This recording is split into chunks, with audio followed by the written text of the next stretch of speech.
profeta Miqueias, capítulo de número 7, versículo de número 14. É um livro que nem todo mundo tem o costume de ler, por isso é um pouquinho mais difícil de achar. Glória a Deus. A palavra diz assim: pastoreia, pois, o teu povo com o teu cajado, o rebanho da tua herança, que vive à parte numa floresta, em férteis pastagens do Carmelo. Permite-o pastar em Baçã e em Gileade, como nos tempos de outrora. Sim, como nos dias em que deixaste o Egito. Ali eu te revelarei as minhas maravilhas. As nações verão tudo isso e se envergonharão, despojadas de toda a sua glória e poder.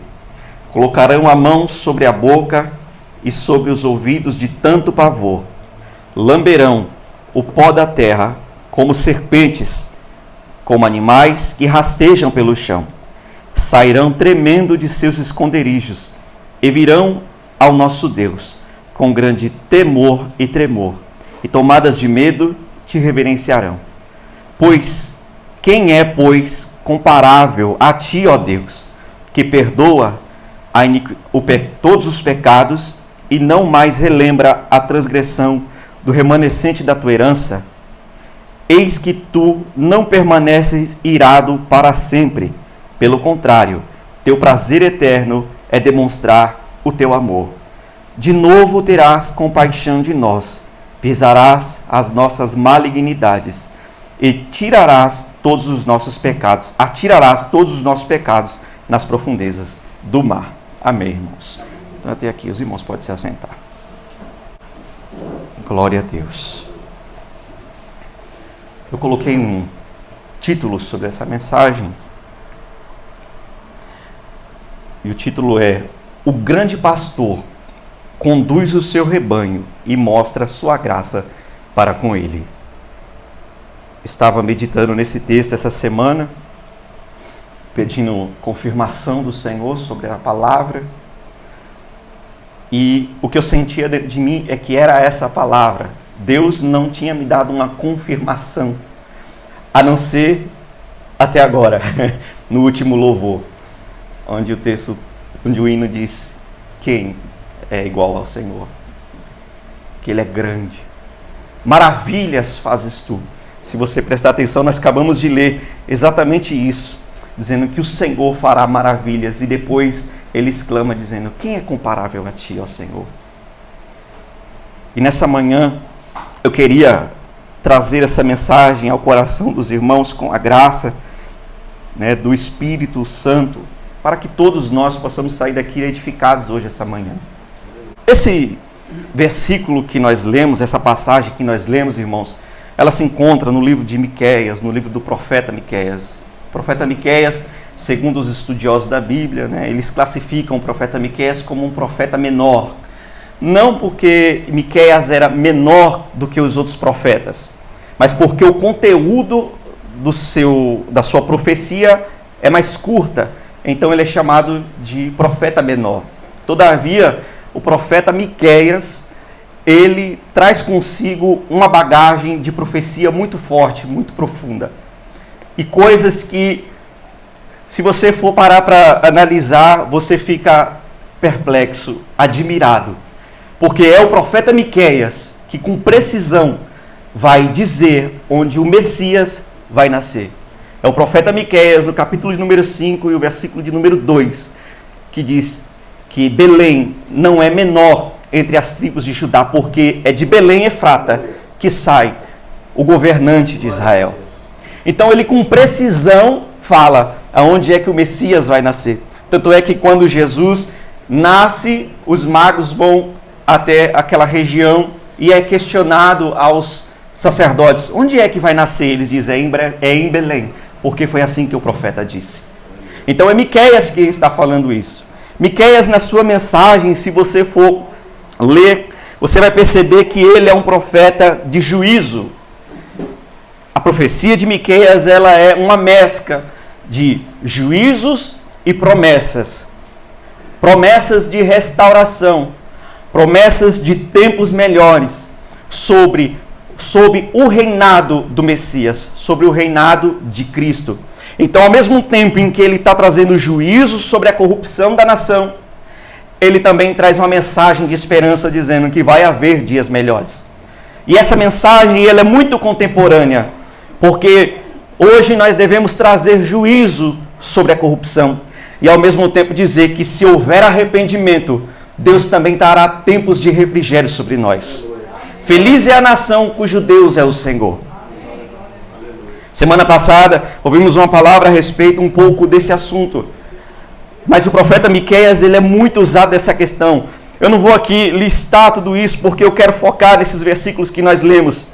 E Miqueias, como o seu próprio nome vai significar, quem é como Deus? E parece que ele faz um trocadilho de palavras no versículo de número 18.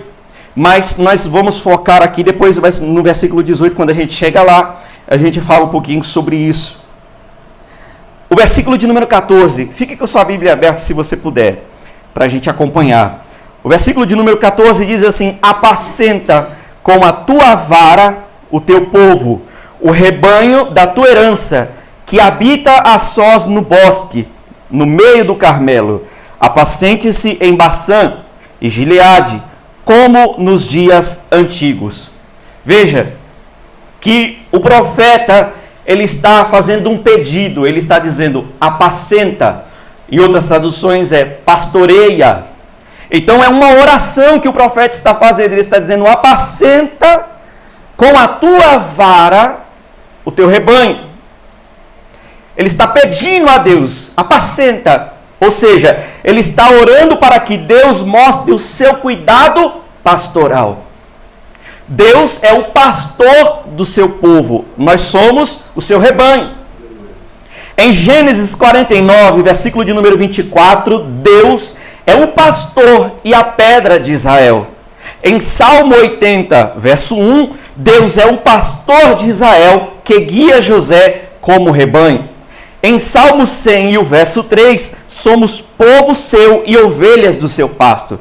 Em Eclesiastes 12, 11, Deus é o único pastor. Em Ezequiel 37 e o verso 4, o Messias será rei e o povo terá um só pastor.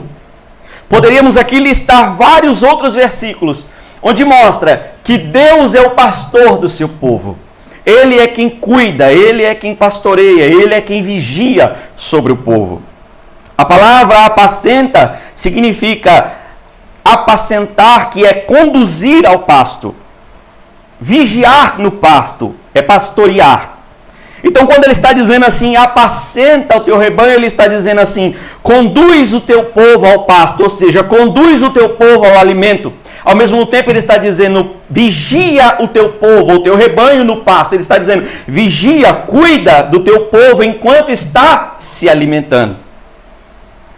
Veja que ele está conduzindo o povo para o alimento. E quando o povo está se alimentando, agora ele está protegendo também.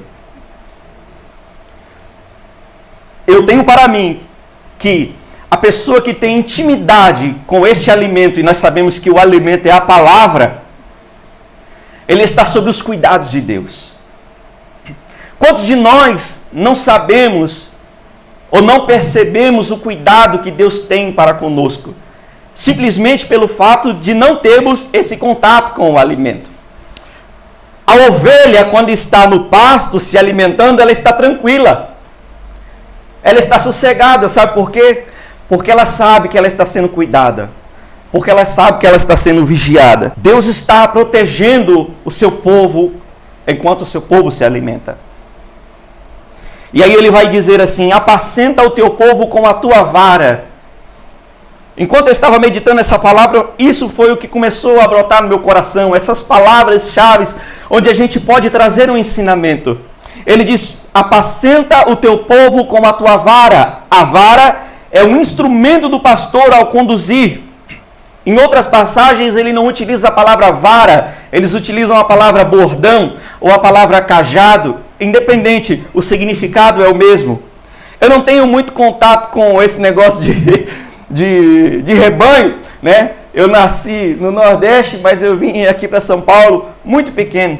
Então, talvez alguns macetes, né, alguns irmãos aqui que já viveram mais tempo no Nordeste saberia explicar melhor do que eu. Mas com um pouco de conhecimento que a gente tem, a gente começa a perceber, né, que existe detalhes na função do pastor. E um instrumento do pastor é a vara ou o cajado. E na palavra de Deus, essa questão do cajado, ela tem vários significados. Ou podemos aplicar ela de várias formas.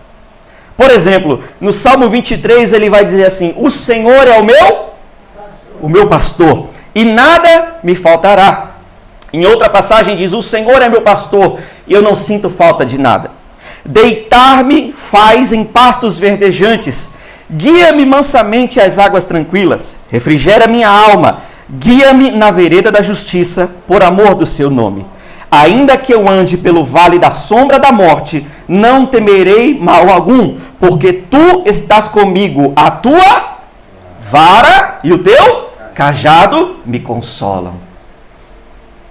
Veja, o salmista está dizendo: o Senhor é o meu pastor, ele me conduz aos pastos verdejantes, me leva às águas tranquilas, às águas mansas, ele refrigera minha alma, ele me guia pela vereda da justiça por amor do teu nome.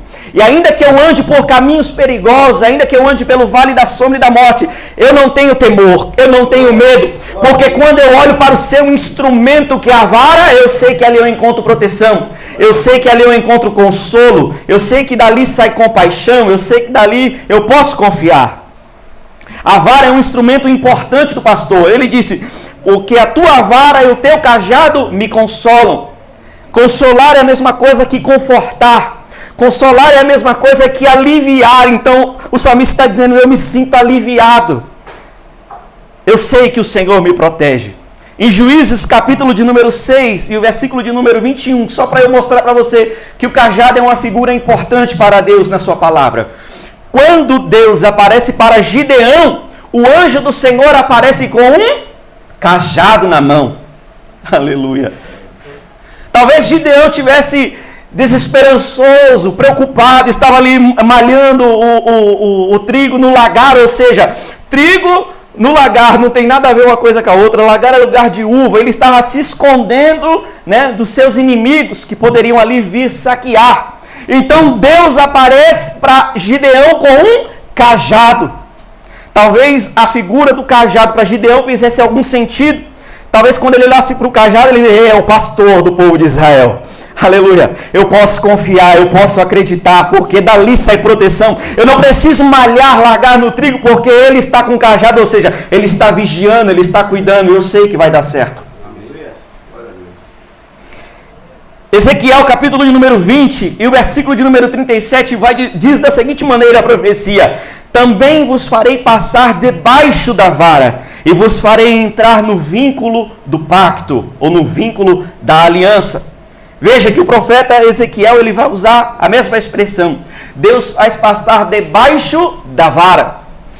Segundo que eu já ouvi dizer por aí, é que quando o rebanho está passando, né, na frente do pastor, ele está com o seu cajado contando. Ele está dizendo assim: estou fazendo vocês passarem por debaixo da minha vara. Ou seja, enquanto vocês estão passando, eu estou contando. Essa contagem significa que Deus está disciplinando, que Deus está instruindo. Então Deus está falando para Ezequiel: profetiza, e diz assim: também vos farei passar debaixo da vara, no vínculo da aliança. Isso significa que Deus está sendo o pastor e disciplinando o seu povo na aliança, ou para a aliança. Que todos nós, irmãos, possamos ser igual a essas ovelhas, igual a esse rebanho, passando por debaixo da vara, ou seja, sendo disciplinados para a aliança do Senhor. Porque muitos de nós, irmãos, queremos viver uma vida, não estou aqui dizendo do irmão A ou do irmão B.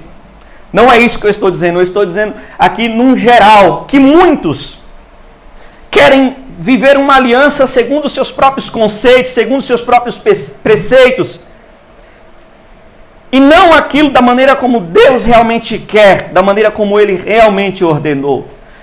E o povo de Israel vivia desse jeito. Dizia: nós confiamos no único Deus, mas Vivemos de qualquer jeito a aliança que ele fez conosco. Então Deus disse para ele assim: não, eu sou o pastor de vocês. Vocês vão passar por debaixo da minha vara. E eu vou conduzir vocês para a aliança do jeito que eu quero. Que todos nós, irmãos, possamos nessa manhã nos sujeitar a esse pastor e a sua vara. E ao seu cajado. A vara é um instrumento importante do pastor. Com ela ele protege dos predadores. E também guia o rebanho. Com a vara o pastor governa e disciplina as ovelhas. A vara é um instrumento muito importante de Deus. Aí o versículo, continuando aqui na meditação do versículo, o texto vai dizer assim: o rebanho, pastoreia o teu povo com o teu rebanho, o rebanho da tua herança, que vive numa pastagem, em férteis passagens do Carmelo, ou que habita a sós no bosque. Apacente-se em Baçã e Gileade, como nos dias antigos. Olha só que interessante isso aqui. O profeta, na profecia aqui, ele está dizendo assim: esse rebanho, ele habita sozinho no bosque. Em outras passagens diz florestas, em outras passagens diz terra fértil, o Carmelo. Aí ele vai concluir dizendo assim: apacente-se em Baçã e Gileade, como antigamente, como nos dias de outrora. Veja que o rebanho está sozinho. Está sozinho na onde? Numa floresta, num bosque. E aí o profeta diz: o povo está sozinho numa floresta, o povo está sozinho num bosque. E geralmente você não encontra rebanho em floresta, ou encontra? Não. Você encontra rebanho na onde? Em pastagens, em grandes morros, lugares amplos. E ele está dizendo: o povo está sozinho no bosque ou na floresta. Conduz esse povo, apacenta ele em Baçã e Gileade. E Baçã e Gileade é conhecido como lugares de pastagens. Tem grandes pastagens verdes, onde o rebanho poderia se alimentar tranquilamente. Então esse povo estava sozinho, mas Deus conduziria a terras onde um dia ele foi protegido e alimentado. O povo estava só, significa que ele estava sem pastor. Então quando o profeta está dizendo: o povo está sozinho no bosque, é a mesma coisa que ele está dizendo: o rebanho está sem pastor. É por isso que quando Jesus, nos seus dias aqui na terra, começa a ministrar a palavra, começa a operar maravilhas, começa a cumprir o seu ministério, em Mateus, no capítulo de número 9, o versículo de número 36, é um versículo conhecido nosso, vai dizer: vendo ele a multidão, compadeceu-se dela, porque andavam desgarradas e errantes, como ovelhas que não têm pastor. Então o profeta diz: o povo está sozinho num bosque. Ele está dizendo: o povo está sem pastor. Jesus é o grande pastor. E quando Jesus se apresenta, ele olha para a multidão e viu que eles estavam como desgarrados e errantes, como ovelhas que não têm pastor. E teve o que com elas? Compaixão. A tua vara e o teu cajado me consolam. Aleluia. Em outra tradução, essa passagem é dita que essas ovelhas estavam aflitas e exaustas. Deixa eu dizer uma coisa para você, irmão. Toda vez que nós estamos sem o pastoreio de Deus, nós tomamos os caminhos errados. Eu ando de moto diariamente. E eu vou aqui fazer uma aplicação muito simples, muito rasa, só para os irmãos entenderem. Eu sou motoboy. Eu trabalho com o GPS. Se não tivesse muitas das vezes o GPS, o que aconteceria? Eu tomaria o caminho errado. Daria a volta. Gastaria mais combustível. Ficaria mais estressado. Perderia tempo. Por quê? Porque não tinha algo me guiando. Então, quando Jesus olha para o seu rebanho, aquelas ovelhas ali perdidas, sem pastor, desgarradas, errantes, ou seja, elas estavam aflitas e exaustas. Por quê? Porque elas estavam tomando o caminho errado. Quando o pastor assume a posição, agora ele diz: vocês não vão mais tomar o caminho errado, vocês não vão mais estar desgarrados e errantes, vocês não vão se cansar, vocês não vão mais se afligir à toa, porque agora eu vou mostrar o caminho certo para vocês. Então, no capítulo de número 11 de Mateus, versículo de número 28, 28, ele vai dizer assim: vinde a mim, todos os que estão cansados e oprimidos, e eu o quê? Os aliviarei. O rebanho cansado, o rebanho oprimido, aflito, exausto, Jesus estava dizendo: eu sou o pastor de vocês, vinde até mim que eu vou trazer alívio para vocês, eu vou trazer consolo para vocês, eu vou trazer proteção para vocês, eu vou guiar vocês da forma correta. Jesus toma sobre si vários títulos, e um dos títulos mais importantes de Jesus é quando ele diz: eu sou o caminho, a verdade e a vida. Ninguém vem ao Pai a não ser por mim. Versículo de número 25 da epístola, capítulo 2, versículo 25 da primeira epístola de Pedro vai dizer: porque ereis, ele está se referindo ao povo. Ele está dizendo assim: porque ereis, ou seja, porque vocês eram desgarrados como ovelhas, mas agora tendes voltado ao pastor e bispo das vossas almas. Pedro está se referindo à igreja gentílica, à igreja no geral. Ele está dizendo assim: porque vocês eram como ovelhas desgarradas, estavam sem pastor, mas agora vocês voltaram para o pastor e bispo das vossas almas. Esse povo estava no meio do Carmelo. Carmelo significa terra fértil. Nós acabamos de dizer aqui que é um lugar de floresta, conhecido também por seus vinhedos. Preciso que você preste atenção nisso aqui. Carmelo é um lugar conhecido pelos vinhedos. A palavra Carmelo, aqui na nossa tradução, né, ela vem da palavra hebraica, se não me falha a memória, eu escrevi aqui, mas eu não sei se é isso mesmo, é Carmel. É que nossa palavra é com C, lá é com K. Carmel. Carmel, carmesim. E carmesim é que cor? Vermelho. Igual ao vinho. Você entendeu?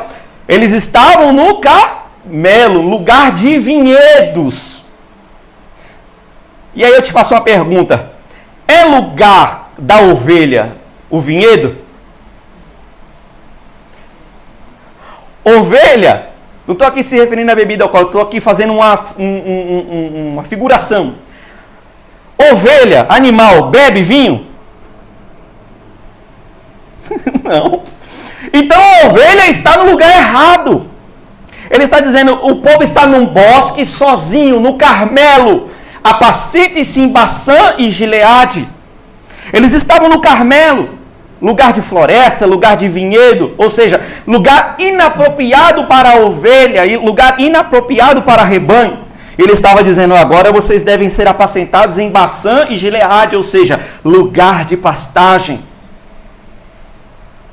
Quando Deus está prestes a livrar o seu povo, ele desperta os seus amigos a orar por ele. Veja que o profeta está orando pelo povo. E essa oração deve ser aplicada espiritualmente ao Senhor Jesus, que cuida das suas ovelhas como grande pastor. Isso aqui que nós estamos lendo, ele está se referindo ao povo de Israel. Mas nós devemos sim fazer uma aplicação espiritual e trazer sim para a figura de Cristo como o pastor das suas ovelhas. Jesus, em João capítulo de número 10 e versículo de número 11, diz assim: eu sou o bom pastor. O bom pastor dá a sua vida pelas suas ovelhas.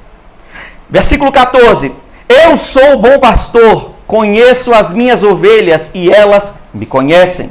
Versículo de número 16: ainda tenho outras ovelhas que não são deste aprisco. A estas também me importa conduzir. E elas ouvirão a minha voz, e haverá um rebanho e um pastor. Jesus é o bom pastor. E o bom pastor dá a vida pelas suas ovelhas. Jesus diz: eu sou o bom pastor, eu conheço as minhas ovelhas, e elas ouvem a minha voz. Oh, glória. Jesus diz: eu conheço as minhas ovelhas, eu sei quem é cada uma. Chamo-as pelo nome. E elas ouvem a minha voz. Irmão, quem não é ovelha, não ouve a voz. Quem não é ovelha, anda por caminho errado. Quem não é ovelha, é rebelde. Quem não é ovelha, é descrente. Quem não é ovelha, não conhece Jesus. pode até dizer que crê, de um jeito bem superficial, mas não aquela confiança que nós aprendemos aqui, que temos aprendido aqui. Se você perguntar aí fora hoje no mundo aí, principalmente no Brasil, onde a grande maioria se diz cristã, nominalmente falando, você vai perguntar para ela, você crê em Jesus? Eles vão dizer, creio. Mas pergunta para elas se elas têm uma vida de confiança em Jesus. Elas não têm. Jesus é o pastor desse rebanho, e nós somos esse rebanho, nós que confiamos neles, nós que acreditamos nele. Hebreus capítulo 13, versículo de número 20 vai dizer, ora, o Deus de paz, que pelo sangue do pacto eterno tornou a trazer dentre os mortos o nosso Senhor Jesus, o grande pastor das ovelhas. Ele não é só o bom pastor, ele também é o grande pastor das ovelhas. O grande pastor vai adiante enquanto estão no mundo, ou seja, o mundo é o Carmelo, o mundo é o bosque, e as leva ao pasto, ou seja, a Baçã e Gileade. Salmo 23, verso 1 e 2, nós já lemos, o Senhor é o meu pastor, nada me faltará, deitar-me faz em pastos verdejantes, guia-me às águas tranquilas. A resposta de Deus à oração do profeta é uma promessa de maravilhas como antigamente. Então veja, o profeta está orando a Deus, pastoreia, apacenta o teu povo que está sozinho, leva eles ao lugar de pastagem, alimenta eles. Aí o versículo de número 15, da onde nós lemos, vai dizer assim, eu lhes mostrarei maravilhas, como nos dias da tua saída da terra do Egito. Existe aí como é que eu posso dizer? As pessoas, os teólogos, aqueles estudiosos que estudam as profecias, dizem que isso aqui não é uma resposta de Deus à oração do profeta por causa do contexto. Porém, se você analisar a profecia de Miqueias, você vai perceber que ele transita entre a segunda pessoa, entre a terceira pessoa. No vocabulário, ele muda constantemente. Tem hora que é o profeta que está falando, tem hora que é Deus que está falando. E é exatamente isso que acontece aqui. O profeta está orando, apacenta o teu povo. E aí no versículo de número 15, é Deus quem está falando, eu lhes mostrarei maravilhas. Aleluia. Os dias poderosos do passado haveriam de voltar, pois Deus não muda. E com o povo agora arrependido debaixo do seu pastoreio, ele faria maravilhas.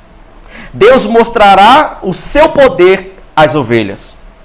Maravilhas aqui, irmãos, podemos entender como coisas grandes, coisas extraordinárias que estão além da capacidade de qualquer pessoa. Coisa impossível de fazer ou coisa incompreensível. Deus estava dizendo para o povo assim, vocês se lembram dos dias do passado?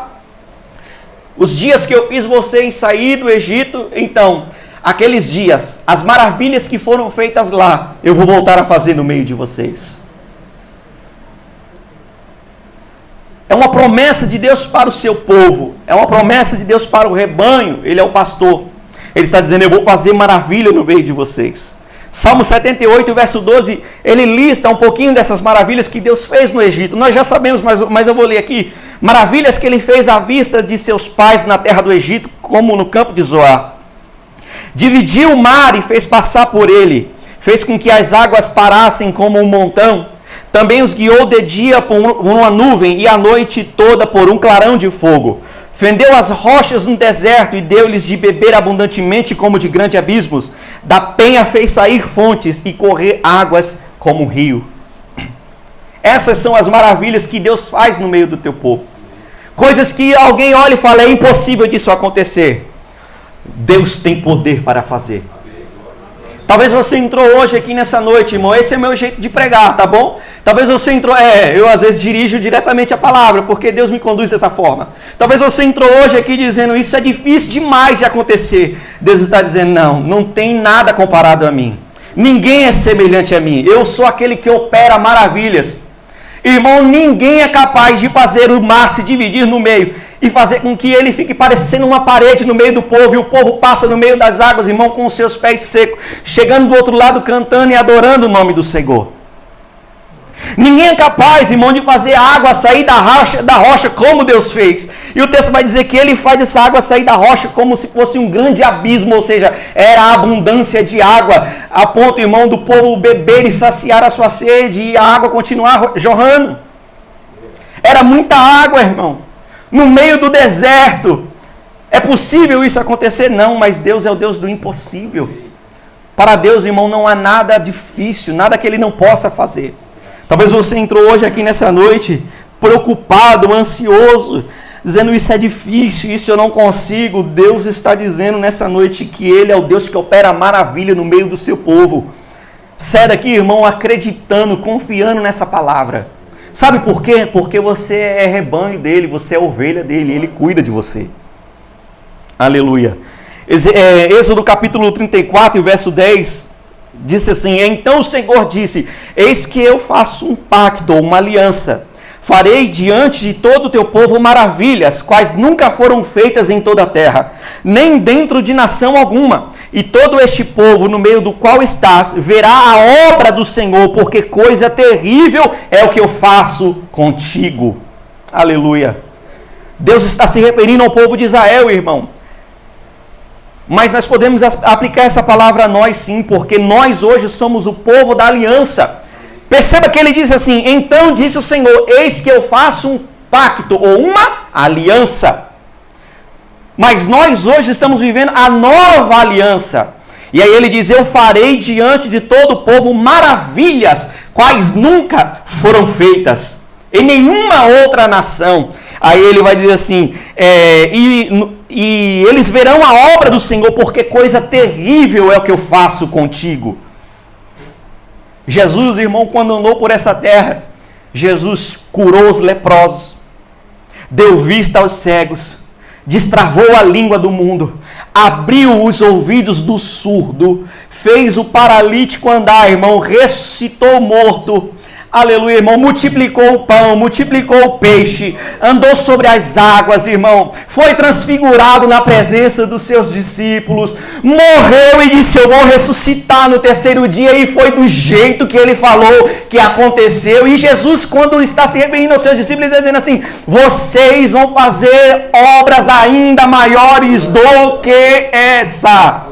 Foi pouca coisa que Jesus fez, irmão? Não foi não. Ele estava dizendo, se vocês acreditarem, vai acontecer coisas maiores no meio de vocês.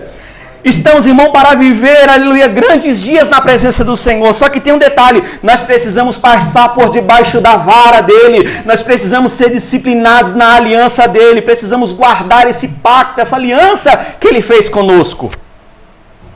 Hoje em dia a gente se questiona, cadê os milagres de antigamente? Porque eu ouvia dizer que anos passados acontecia isso, acontecia aquilo. Tem coisas extraordinárias que a gente ouve e hoje a gente já não vê com tanta frequência. Talvez seja porque nós não estamos passando por debaixo da vara do pastor. Talvez é porque nós não estamos ouvindo a voz do pastor. Talvez seja porque nós não estamos no caminho que ele quer nos conduzir.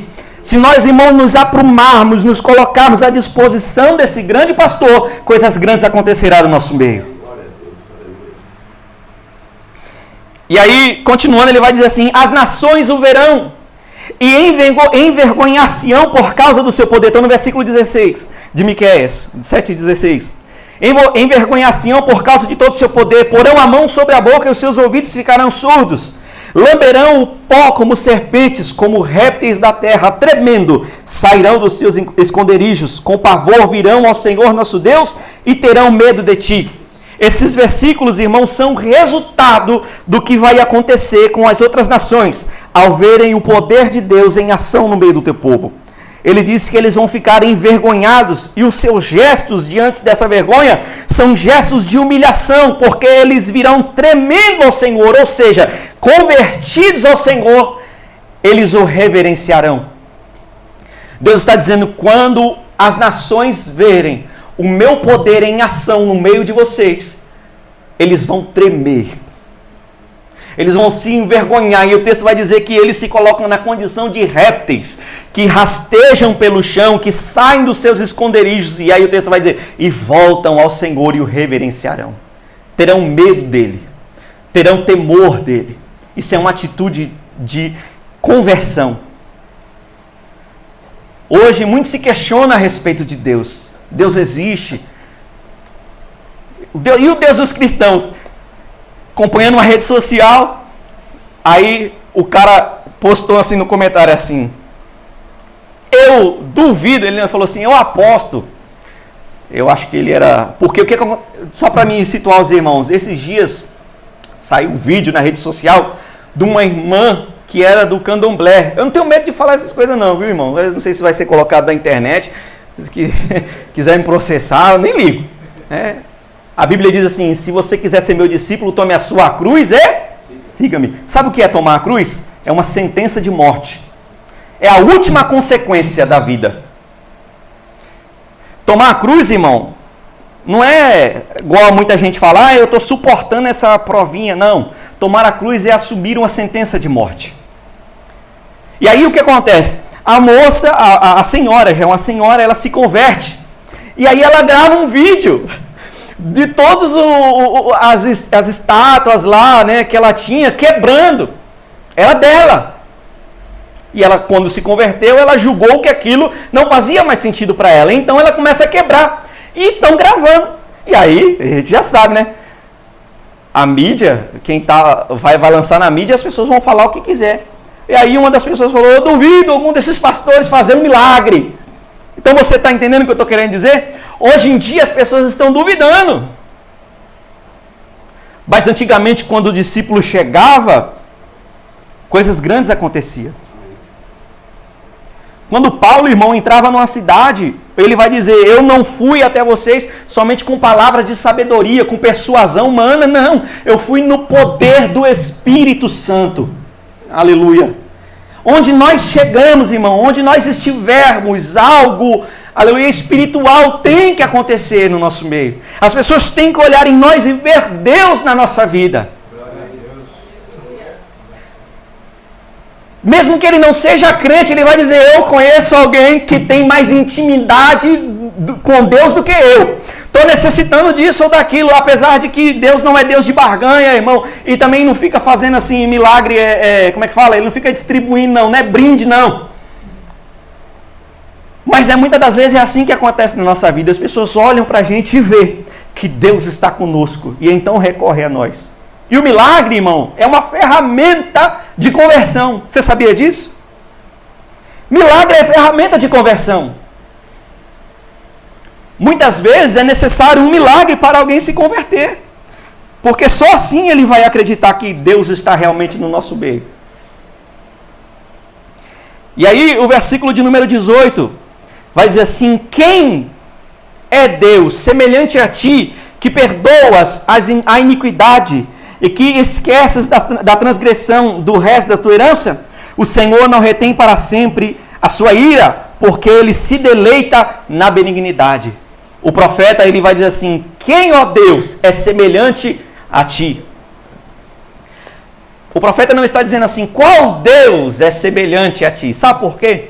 Porque ele já está desconsiderando a existência de outros deuses. Ele está dizendo, quem, ó Deus, é semelhante a ti? Ele está se referindo a homens. Aí ele vai dizer assim, que perdoas a iniquidade e esqueces da transgressão do resto da tua herança. Deixa eu dizer uma coisa para os irmãos aqui nessa manhã. Deus perdoa a nossa iniquidade do jeito que o homem não perdoa. O texto está dizendo assim, ele não retém a sua ira para sempre, porque ele se deleita na benignidade. Muitos de nós, irmãos, o pastor aqui já estava dando uma introdução a respeito desse assunto de perdão. Quando vai perdoar alguém, perdoa, mas fica com aquele receio, né? Eu perdoei, mas fez aquilo, com o pé atrás. Mas o texto aqui está dizendo assim, quem é semelhante a ti, ó Deus, que perdoa as iniquidades e se esquece da transgressão. Essa palavra se esquece da transgressão, irmão, não é de fato se esquecer, porque Deus não se esquece de nada, ou se esquece? Deus não tem amnésia, irmão, Deus sabe de tudo, de toda a eternidade. A palavra melhor colocada aqui é que Deus cancela a transgressão. Deus remove a transgressão. Deus rasga a cédula que ela contrária a nós. Ou seja, ele anula a transgressão. Ele está dizendo, quem é semelhante a ti, ó Deus, que se esquece, ou seja, que rasga, cancela, joga no mar, joga na profundeza do mar. Quem é semelhante a ti? Nós louvamos um hino que diz, né? Não há outro igual a ti, não há outro igual. Quem é semelhante a Deus, irmão? Você consegue perdoar como Deus perdoa? É uma pergunta. Não, irmã?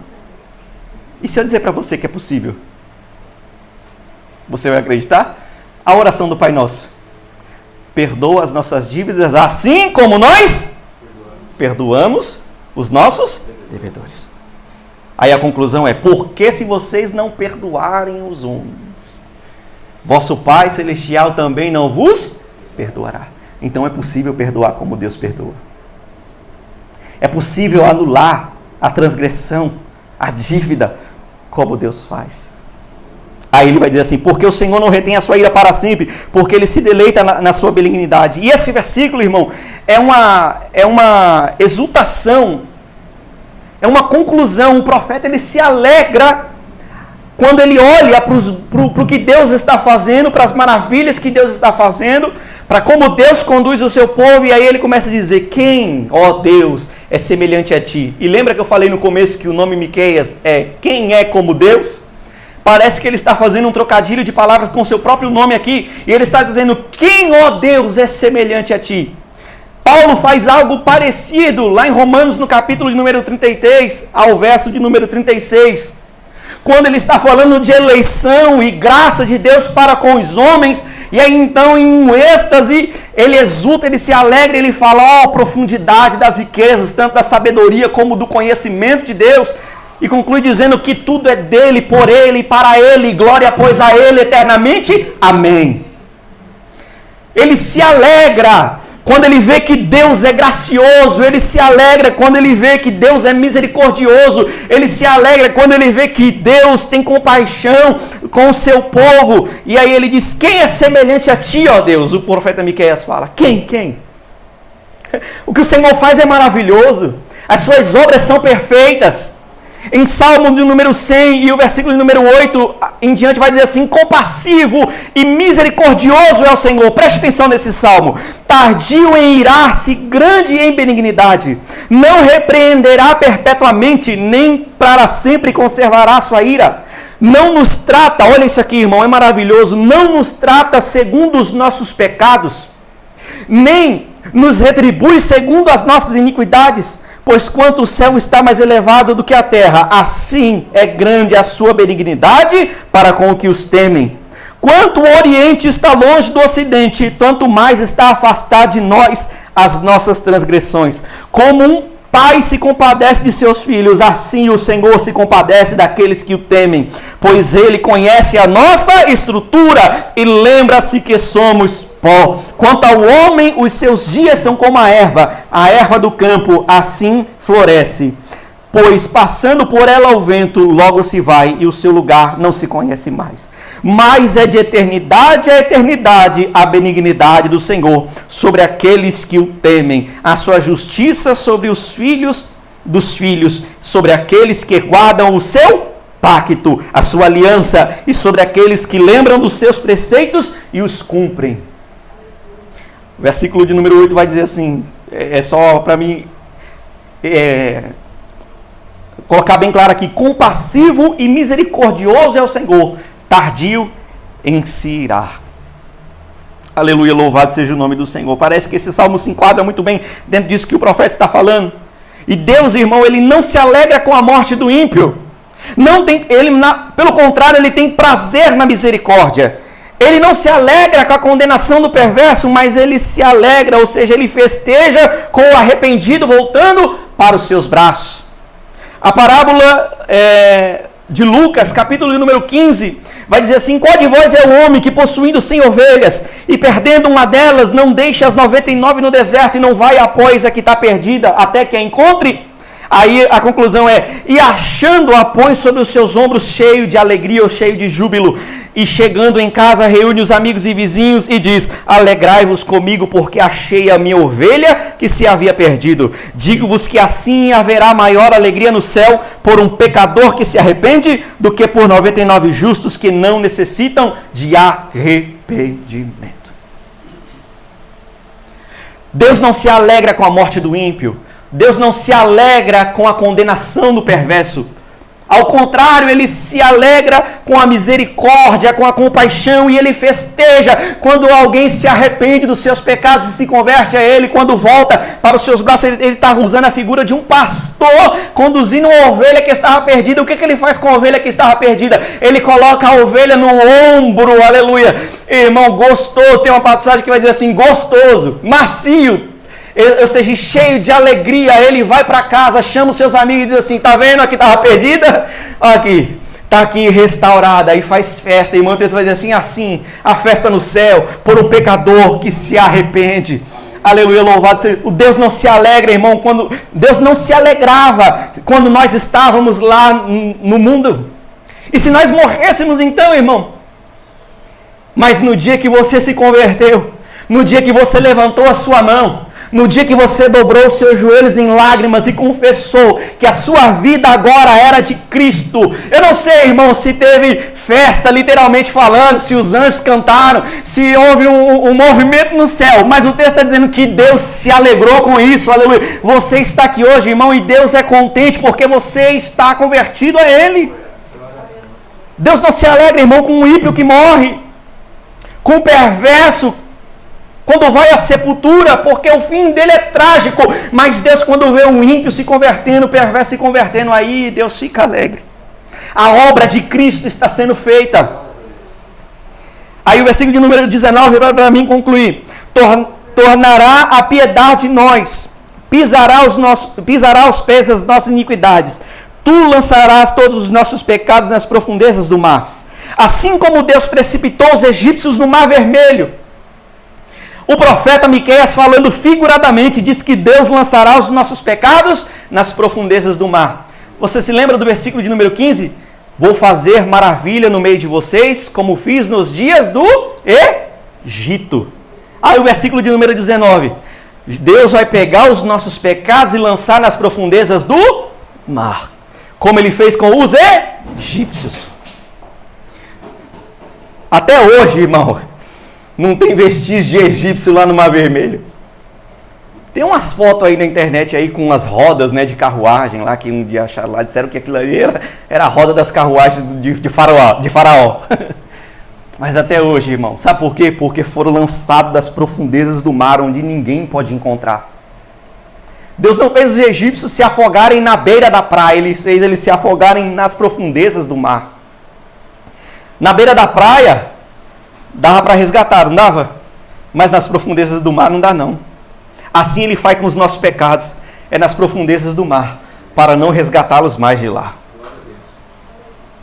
Jesus na cruz lançou os nossos pecados nas profundezas desse abismo. Na cruz, Ele estava levando sobre si as nossas iniquidades. Levou sobre si as nossas iniquidades, os nossos pecados Ele carregou. Ali Ele estava sepultando o meu e o seu pecado. Ou seja, Ele estava lançando nas profundezas do mar, do abismo, do esquecimento, o meu e o seu pecado. Versículo de número 2, verso 14 da Epístola aos Colossenses diz assim: e havendo riscado a cédula que era contrária a nós, nas suas ordenanças, removeu do meio de nós, cravando-a na cruz. O meu e o seu pecado, a minha e a sua dívida, a minha e a sua transgressão, rebelião, iniquidade. Jesus na cruz pegou todas elas.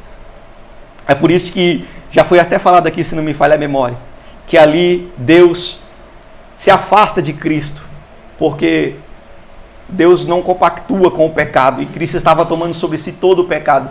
E aí diz, é por isso que diz: Eloi, Eloi, lama sabachthani, ou Eli, Eli, lama sabachthani. Deus meu, por que me desamparaste? Ali Jesus estava com o meu e o seu pecado, lançando nessas profundezas do abismo, removendo de nós essa dívida que fazia com que eu e você, irmão, fôssemos devedores para com Deus. E hoje eu e você não temos mais nenhuma dívida para com Ele. Ele pagou o preço pelo meu e o seu pecado. Que você possa sair daqui, irmão, hoje com essa palavra. Amém? Edificado. Mas que Deus, irmão, abençoe a vida de cada um de vocês hoje, nessa manhã. Que a graça, irmão, o amor de Deus, que as maravilhas de Deus aconteçam no nosso meio, que somos o seu rebanho, que somos ovelhas do seu pasto. Amém, irmãos?